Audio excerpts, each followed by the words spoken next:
Hello, my football fans, and welcome to the Touchdown Lady podcast. We talk football from a fan's point of view. I'm Sandy, your host. Let's just get into it. Now, we're going to go right into the NFL news, and the talk of the town right now is Joe Flacco has been re-signed by the Cleveland Browns. Yes, they signed him to a one-year contract, $4 million, $3 million guaranteed. Welcome back, Joe. I like Joe Flacco.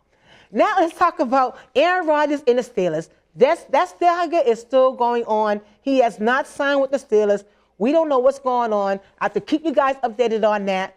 Moving on, we had to talk about the Raiders. Now, the Raiders invited Shedeur Sanders. He went to go visit them today and see what's going on with the camp with them. So it's a lot of talk about Shedeur Sanders right now in the draft.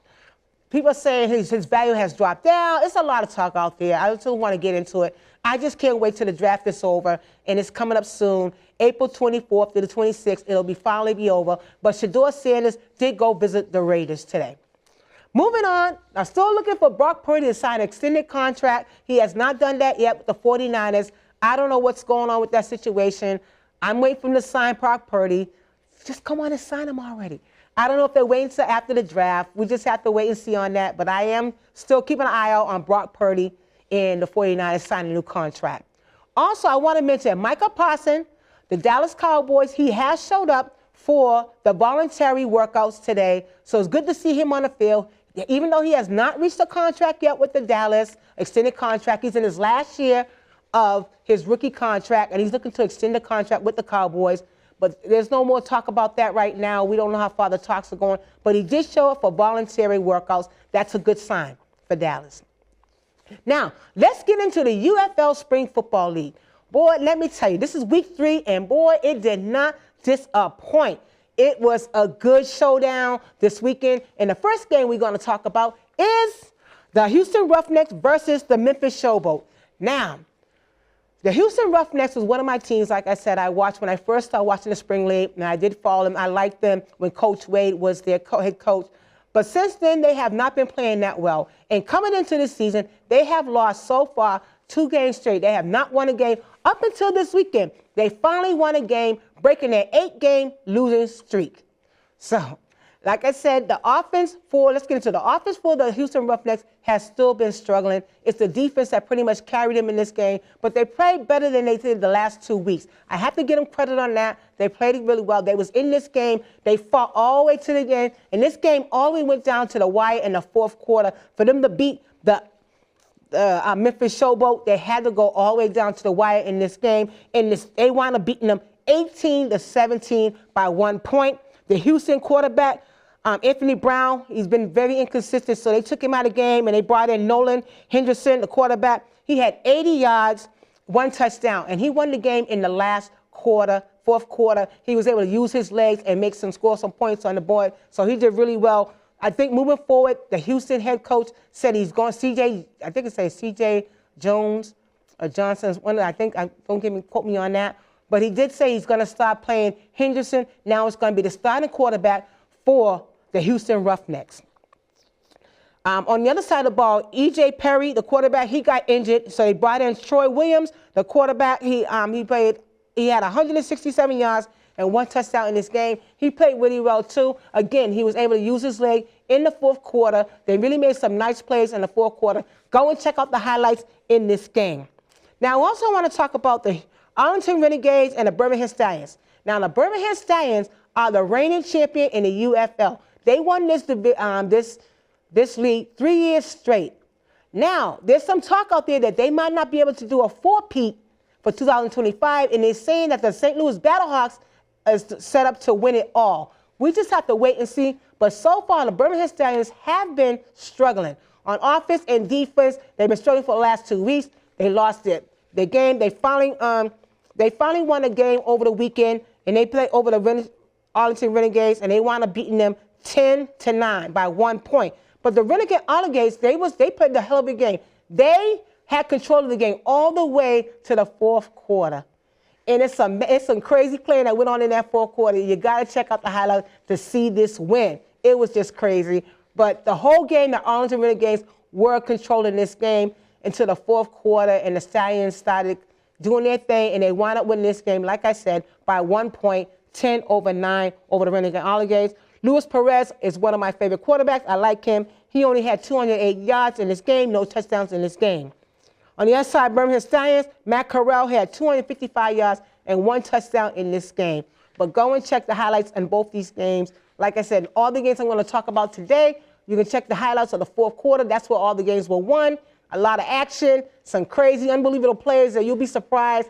If you haven't watched the UFL Spring League game, go ahead and check it out. They're on ESPN, ABC, and Fox Sports. They are really worth watching out. The games are Friday night, Saturday, and Sunday. So you can catch one of the games on one of those days. It's worth it. Trust me, you'll really like it. It's really entertaining.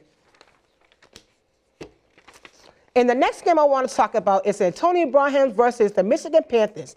Now, San Antonio has been struggling, but they finally won. They almost won this game, I should say. They almost won this game over the Michigan Panthers. The Michigan Panthers wound up beating them 26-23. Now, in the fourth quarter, it was crazy. The fourth quarter, both these teams was tied at 23. Okay. So the Michigan Panthers got the ball back, and they kicked the field goal. That was going on. Okay, they got the ball. They kicked the field goal. So the Brahmas got the ball back. They moved the ball downfield, and they was running the ball downfield. They got in range of a field goal. So the kicker came on for San Antonio Brahmas, and he missed the field goal to tie the game. Yes, and that was all she wrote. You got to check out the highlights in this game. It was such an upset. I like the San Antonio Brahmas. They're one of my teams, too. I was so disappointed. They were so close to winning this game, and the kicker wound up missing the field goal, which would have put it into overtime, but they would have still had another chance to actually win the game. But by them missing the field goal, the Panthers wound up winning this again, 26-23.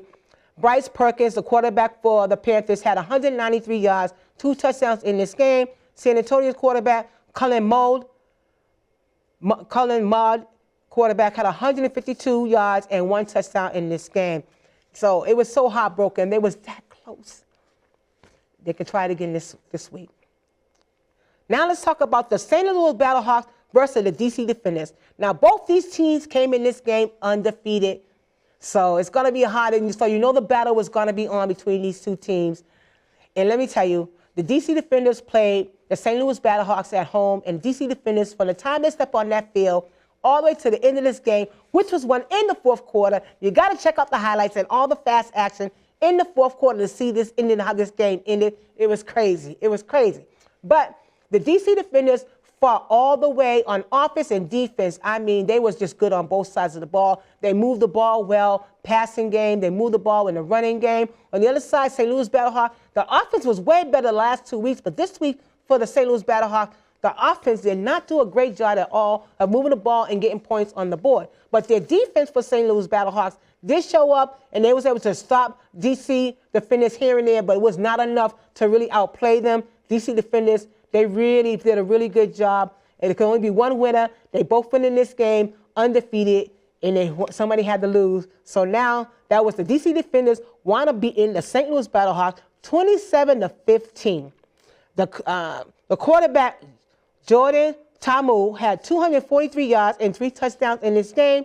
And then the St. Louis Battlehawks quarterback, Manny Wilkins, had 147 yards and 1 touchdown in this game and 3 interceptions in this game. But overall, all these games, the UFL Spring League, like again, if you haven't got a chance to watch a game, please check out a game. They're really fun, fast-paced, a lot of action, and it started getting better and better as the season go on. The season's only a 10-week, so it's real fast. So we're going into week 4. We have to wait and see, but that's what's going on right now. Now, each week, while the UFL was going, Spring League Football League is in, the league is going on, I'm going to highlight a head coach of the week. And this time it's going to be Anthony Beck. He is the head coach of the St. Louis Battlehawks. Now, he did play in the NFL. He was a tight end with the NFL. He got drafted by the New York Jets. And he was, like I said, he was in, he got drafted in them in 2000, and he played the tight end in the NFL. He spent some time as well as in Tampa Bay, St. Louis, Arizona, and Kansas City. From 2000 to 2010, he played into 152 consecutive games, the 3rd longest streak in the NFL over that time period, behind only Brett Favre and Peyton Manning. So he does come with some from NFL experience. He also was a coach. He coached college. He worked as a college football analyst for ESPN as well, and hosted a New York Jets pregame show before being promoted to their radio analyst in 2024. So that's a little background on the coach for the St. Louis Battle Cup, Anthony Beck. Now, this is a part of the show if you want to reach out to me and ask me any kind of questions or just to contact me and say, hey, you can email me at touchdownladies@gmail.com. That's touchdownladies@gmail.com. Well, I like to end the show on a positive day, and I like to do something I call Facts, Fun, and Football, where I go in my little jar here and pull out something fun to end the show on. Let's see what we're going to get. Let's see. And this is going to be a quote. There is no substitute for hard work, Vince Lombardi. And this is Sandy from the Touchdown Ladies saying, don't forget to smile, be happy, be kind, put your action behind your plan, and keep moving forward. And I'll talk to you later. Bye.